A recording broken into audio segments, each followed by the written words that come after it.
The story of Duet Night Abyss has its good and bad moments, but I'm sure you'd have noticed how many terms and names that were thrown at us. Just talking about the inhabitants of this world alone, there were mentions of Elysians, Solarians, Charons, Daemons, Lunarians, and plenty more that I probably didn't even catch. If you were speeding through the story so that you could start opening relics and unlocking some of these characters, then you likely missed out on some key context. But don't fret.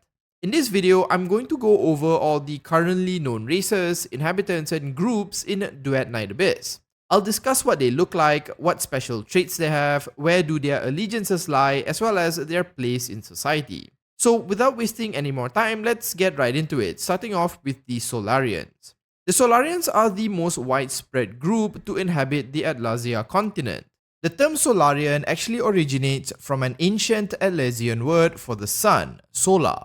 While their name might suggest that they are special or unique in some way, they are really just normal, average humans. They appear as ordinary people with no special abilities or distinguishing physical traits. This might make you wonder then why they have a special term that identifies them if they are just normal people. Well, the term was originally used in order to differentiate the normal humans from the other human-like races, such as the Charons or the Lunarians. While this was mostly used as a way to differentiate different groups, there are those among the Solarians that disagree with the use of this term. They believe that such labels should only be applied to the other human-like races and not themselves, since they represent what an average human should be. One detail that might have confused you as you work your way through the story is when you hear individuals refer to themselves as Elysians or Hyperboreans. These are mostly terms denoting their country of origins or allegiance rather than group or race. The Elysians, for example, come from territories controlled by the Elysian Church and are still comprised of Solarians, Karons, and Lunarians as far as we know. Depending on where you are, you might meet a Hyperborean Solarian or an Elysian Solarian.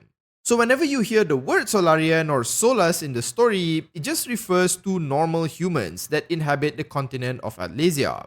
Speaking of humans, if you happen to be one and are not an AI bot of some kind, then consider checking out the channel. I cover story and lore content for games like Duet Night Abyss such as Star Rail and Wuthering Waves, so if you're interested, consider subscribing.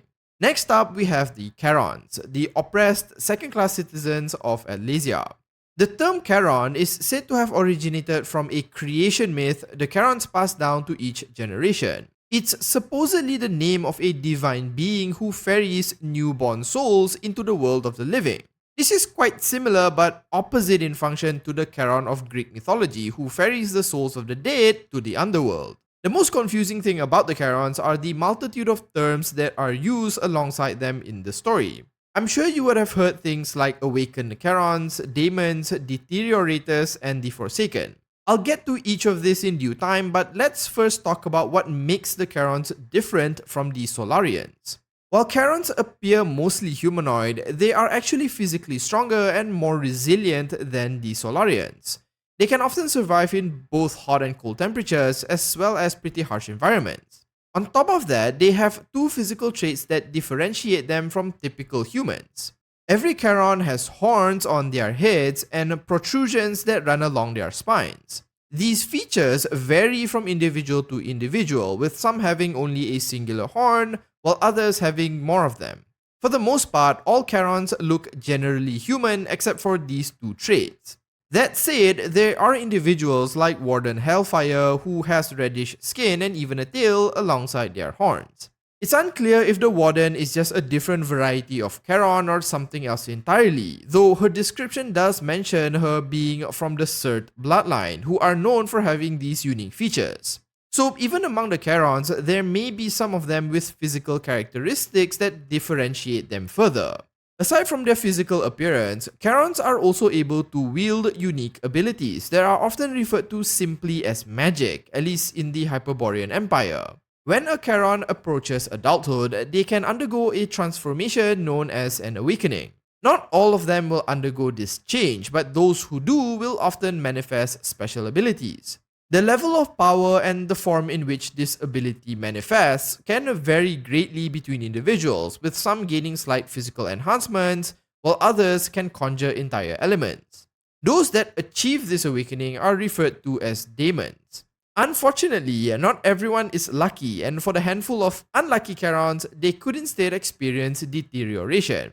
This is a rare condition with no known cure, which causes the afflicted individual to forcibly mutate and transform into a Filthoid variant when they reach their awakening. They lose all sense of control and go berserk, causing untold destruction and death to all those around them without discrimination. There are exceptions to this, with some Charons able to retain a semblance of their sentience, but it's extremely rare. This is but one reason why many Solarians fear and even revile the Charons, as they are seen as dangerous time bombs that can endanger entire cities if left uncontrolled. Many Solarians believe their treatment of Charons are justified due to this fact and why they have oppressed them like what we see in the story. There is actually more to this than just deterioration, as both these groups have a rather long and sordid history, but I won't be getting into that in this particular video. What you need to know is that this prolonged oppression has unsurprisingly created a subfaction among the Charons. Those that are tired of imperial rule and policies look to influence the politics of the Hyperborean Empire and perhaps even overthrow the empire itself. These Charons have grouped together into what is essentially a resistance group, calling themselves the Forsaken. While we don't know much about them at this moment, the Forsaken are considered one of the bigger threats to the Hyperborean Empire. It's unclear though if they operate only within the Empire or are present in other areas like the Elysian Church. So to summarize, Charons are horned humanoids, daemons are Charons who have gained special powers through awakening, and deterioration is a condition that can cause Charons to become a dangerous variant Filthoid. Everything I just mentioned are descriptions of Charon characteristics, while the Forsaken is a resistance group made up of Charons who wish to fight against the Empire. Now, the last faction we are going to talk about are the Lunarians, an intelligent, non-human race. Most Lunarians have pale skin and white hair and closely resemble that of a human child, at least in stature. While they appear like children, Lunarians are incredibly long-lived and don't show any visible signs of aging. It's unclear if they have an upper limit to their age or are just outright immortal. Most Lunarians are said to be quite fond of humans and live peacefully alongside them in many cities throughout Atlasia. Unfortunately, it's unclear where they originate from and if they were always on the continent or came much later. While we don't know their origins, their name is likely a reference to the moon, and this might be a hint at their connection with humans whose name originates from the sun. Lunarians are often considered quite intelligent, but each of them often hyper-focuses their skill into a particular field, either out of interest or a natural aptitude. Lunosmith, for example, is an exceptionally skilled blacksmith who was able to identify the uniqueness of the main character's weapons just from being in close proximity with it.